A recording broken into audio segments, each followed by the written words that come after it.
Good morning. Catch me in the greenhouse this morning, bright and early. My marigold, that lovely red and orange colours coming through.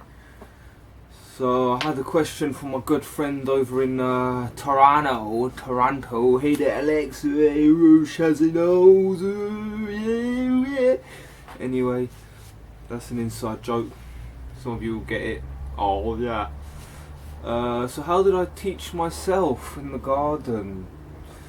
How did this all come about? Why do I spend my time in the garden? Well, I was brought up in London.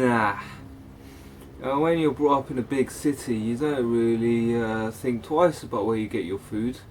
Just go to the supermarket, go to the aisle. See some vegetables, see pre-packed meals, pay some money for it, go back home, stick it in the oven and eat it. You don't think about where the food's come from, who's produced it, why it's produced, why it costs so much, and blah yada yada yada. So I've always been digging deep into informations and stuff like that.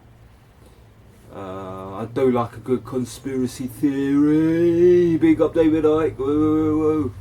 I like him, and he's opened my mind to a lot of things. But for me, getting in that garden is the one, because it puts me into the present moment. Because plants grow according to the moment that they're placed in. There is no time for a plant. Plant just grows to natural rhythm of life. So how did I teach myself what's going on? I think that we'll have it inbuilt within us subconsciously. We can all do this. We can all plant seeds. We can all grow our own food. At a subconscious level, we are all aware of all this. We can all be doing it. Fortunately, we are now in a society where we are in a rush every day. In a rush to make money.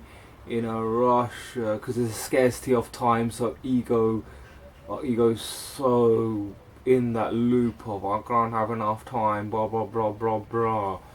When in fact we have all the time we actually need ever. It's just the mindset, and basically the garden, working the garden really gets me onto this mindset of getting away from scarcity of time, and knowing that there is no time. Time is a social construct made to keep us enslaved. When we put ourselves in the garden and we realise how nature takes care of itself, then we can really detach from our conditioned mind and surrender ourselves to the laws of nature, which is an absolutely wonderful feeling.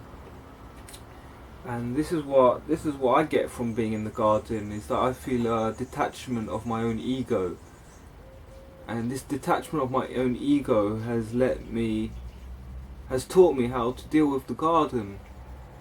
Because it's at first in the garden we try and do everything our own way, and that's when it doesn't work, because nature has its own way, law of nature, a rhythm of life.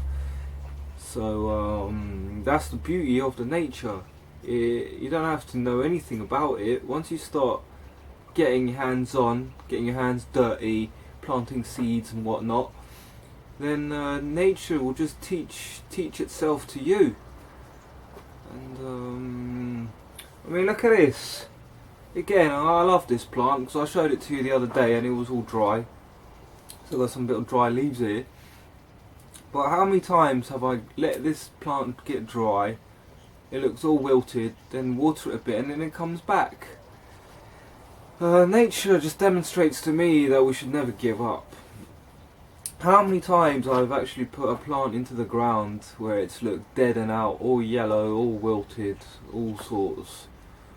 At face value, I look at it and I'm like, nah, that plant ain't gonna do anything. It don't look good.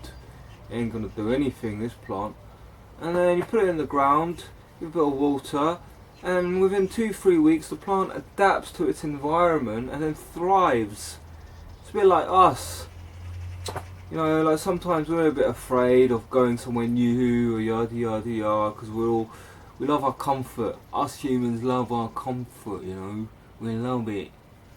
And but then once we get out of our comfort zone, we have to deal with it. We actually have to deal with it. We have to deal with ourselves and make stuff happen.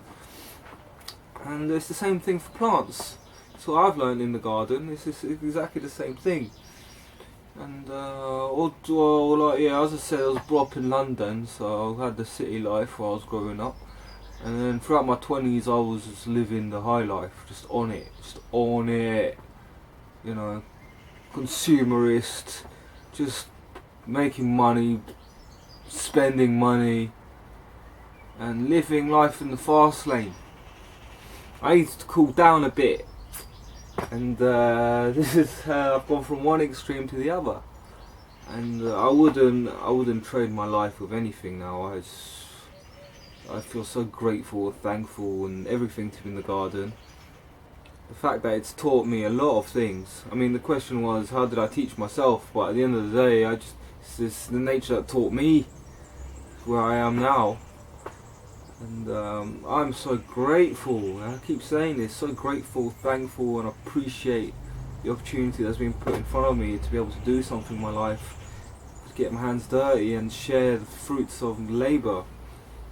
Because the feeling I get when I share my harvest from my garden, it's just amazing. You know, it's just like, I've put the work in, my effort has been put in. Don't care about my time or whatever, I don't care. Time for me is a construct in my head that's been evaporated, that's gone a long time ago. So that for me, I'm not in a rush anymore. Nothing's in a rush. And this is what gardening has taught me as well. When I take it up to, within my personal relationships, people, my families and my friends, I'm not in a rush anymore. I used to be striving to want loads of stuff, like all the things I wanted, like I've got to do it. But now being in the garden has made me realise that I'm living my life at my rhythm. I'm not looking for the things I want. I'm actually just living my life, and nature is providing things with the things I actually need on a day-to-day basis. So again, it's a question of ego, question of perception that we all have. And yeah, gardening is a healer. It's healed me. It's made me see everything in a positive light, positive frequency, positive vibrations everywhere and anything around me. I feel like I'm more resilient character now. Like, I know about the laws of nature. I don't really get down anymore. It's quite hard to get me down, I suppose. But I like to be my own little bubble. This is what the garden creates. See, I've got my cucumber plants here. They're keeping me company. Every day I come down, I have a look at this guy. I'll show you a better look at him. And this guy is just fabulous. The leaf structure. Look at these. It's just so beautiful to see this in the morning. To just see this grow on a daily basis and see that it's healthy. There's nothing better for me. Absolutely nothing better.